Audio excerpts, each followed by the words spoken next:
So dito na mga kalodi, mga ka-idol. Ito na pala ang okra na tinatanim ko noon. So ito.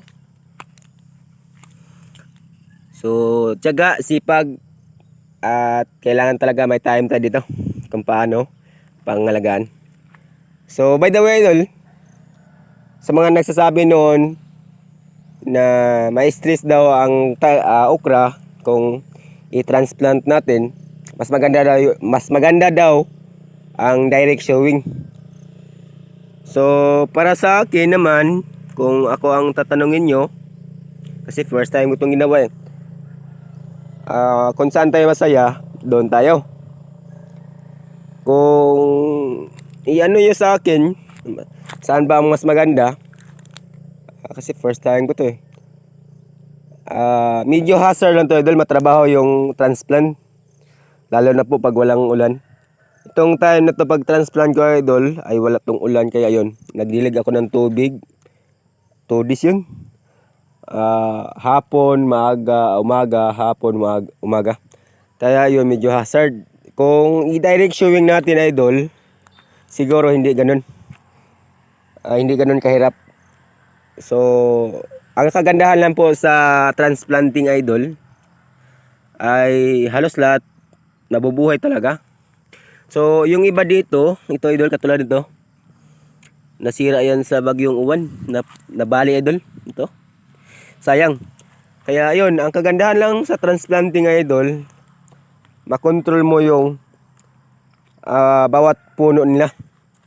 So ito, katulad yan, nasisira yan sa bagyong uwan, nababali yan idol. Kaya hindi talaga mapaparecover yan lahat. Pero kung ako ang tatanungin, mas maganda talaga ang ganitong setup idol, kung may tiyaga ka.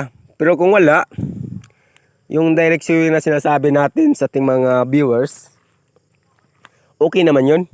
Ang importante dyan, yung pag-alaga. Yun po ang pinaka-the best na gagawin. So ito, umabot to siya ng 800 kapuno plus. Siguro ngayon idol, iwan ko lang kasi po may mga nasira talaga sa bagyong uwan, mga bali idol, o sa Bisaya pa, mga bali ba.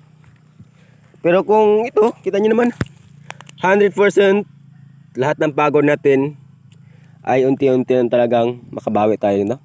Kung pala rin lang. Kung hindi, wala tayong magawa kasi hindi pa natin alam yung sitwasyon sa panahon. May mga bagyo kasing dumaan idol na hindi natin maasahan. Kaya ganoon. So shout out sa mga taong nag-comment, nag-advise sa atin. Okay naman idol, agree ako doon.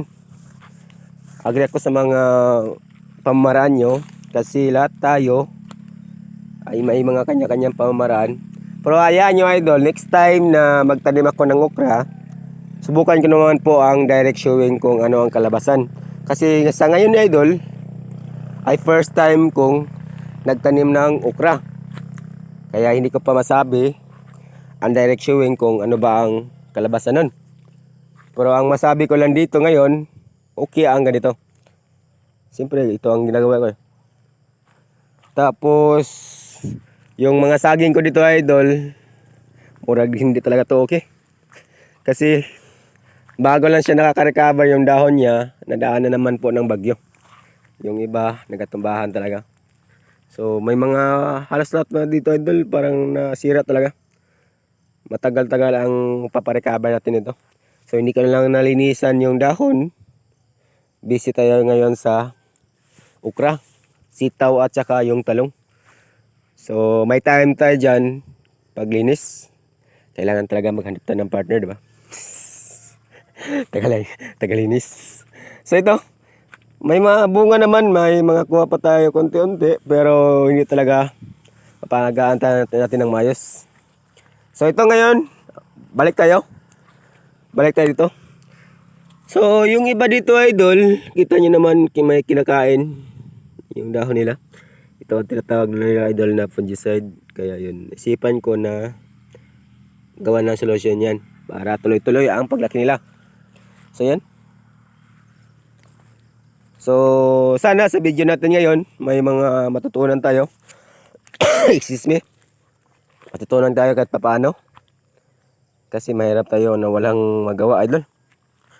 Ito. So, shout out sa lahat ng mga ka-farmers.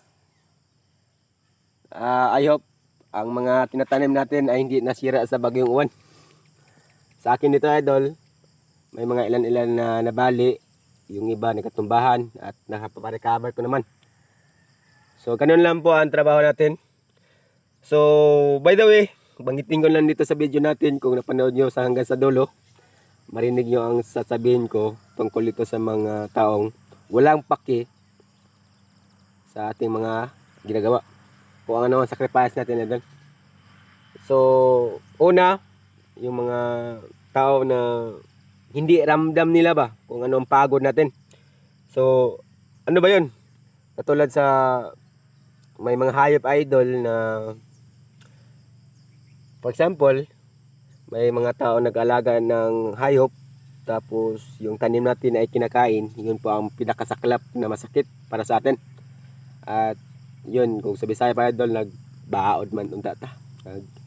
Ano tayo sa kanila na solusyonan nila ang kanilang hayop na talian o kaya ano.